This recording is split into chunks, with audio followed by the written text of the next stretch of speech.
Hello friends, my name is उत्साह और आज हम पढ़ेंगे रिमाइंडर थ्योरम का concept. Class 9th chapter 2 polynomials में ये कॉन्सेप्ट है रिमाइंडर थ्योरम्स का। सो हम इसे समझते हैं आज। तो हम लेट करेंगे, let P X be any polynomial of degree greater than 1 और इक्वल टू 1। ठीक है। Let A be any real number if px is divided by linear polynomial x minus a, then remainder is pa। so मतलब हमें ऐसा कहा गया कि px एक पोलिनोमियल है, उसकी डिग्री मान लो 1 से ग्रेटर या 1 के बराबर ही, और a एक रियल नंबर है। और अगर x minus A P x को हम x माइनस ए से डिवाइड करते हैं तो रिमाइंडर उसका pa ही आना चाहिए। ये हमें प्रूफ करना है। अब हम सपोज करेंगे कि जब when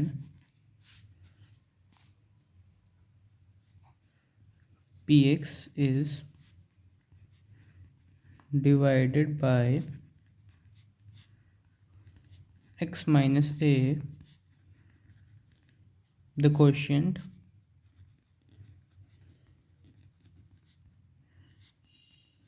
is qx। ठीक है, हम ये सोच लेंगे। एंड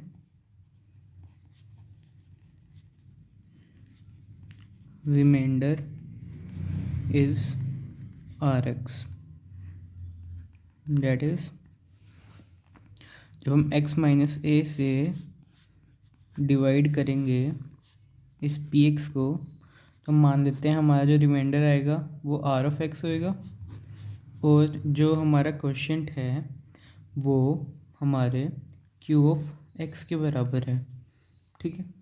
जब हमने मानी थी कि पी एक्स की डिग्री ग्रेटर देन 1 और इक्वल टू 1 है, और इसकी वैल्यू एक्स माइनस ए की डिग्री भी जो है वो 1 है, सो जो रिमाइंडर आएगा उसकी तो कोई डिग्री होगी ही नहीं। मतलब कि जो हमारा आर ऑफ एक्स होएगा वो तो एक कांस्टेंट होएगा, एक वेरिएबल नहीं होएगा। It will be any real value, real number, कोई भी रियल नंबर हो सकता है।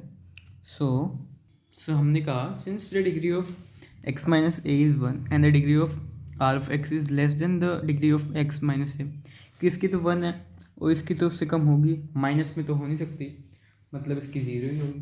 So the degree of r of x is 0। This means that r of x is a constant polynomial. Yes, it is a constant, मतलब polynomial नहीं, constant है सिर्फ, not a variable. कोई वेरिएबल नहीं है वहाँ पे। It can be any real number.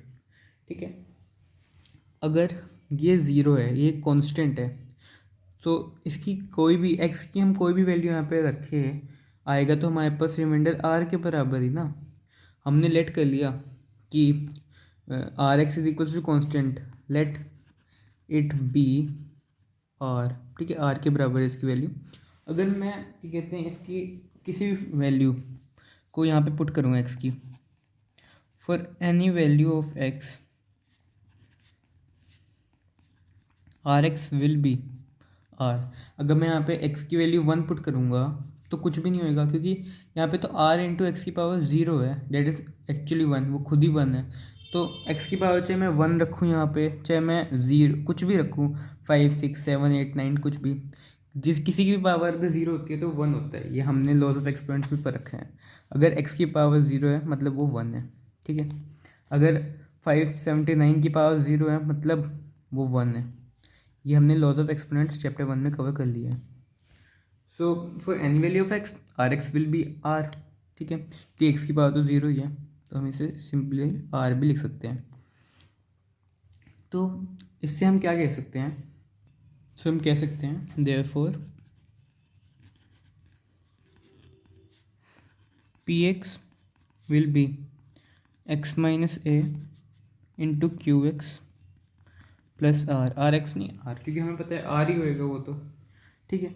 अब अगर हम x को a के बराबर पुट कर दे, x के ज़ीरो निकाल लें।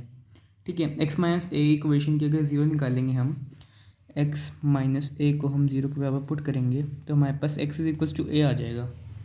और अगर हम x इज इक्वल्स टू ए इस इक्वेशन पुट करते हैं तो हमारे पास क्या आता है वो हम देखते हैं। So p of a is equals to a minus a Q a plus R, a minus a zero, zero into Q कितना होएगा, zero, zero plus R is equals to R. So P of A, जब हमने x की value ए कर दी, ठीक है, जब हमने एक्स की वैल्यू ए कर दी तो हमारे पास पी ऑफ ए जो आया वो आर के बराबर आया, और यही हमें निकालना था। ये देखो हमें क्या निकालना था, then the remainder will is P of A, हमें यही कहना था, प्रूफ करना था, और हैंस हमने प्रूफ कर लिया। सो आशा करता हूँ आपको रिमाइंडर थ्योरम के बारे में पता चला होगा कि क्या है ये। तो इसी के ऊपर हमारी नेक्स्ट एक्सरसाइज बेस्ड है, एक्सरसाइज 2.3, वो मैं अगली वीडियो में आपको बताऊंगा। अगर आपको ये समझ आई हो और आपको अच्छे से सब कुछ पता चला हो कि इसके बारे में पता चला हो कि रिमाइंडर थ्योरम क्या होता है, तो आप मेरी इस वीडियो को लाइक कर देना, शेयर कर देना, सब्सक्राइब कर देना और बेल आइकन को प्रेस कर देना ताकि आपको आने वाली वीडियोज़ की नोटिफिकेशन मिलती रहे। Thank you, have a nice day. जय हिंद, जय भारत।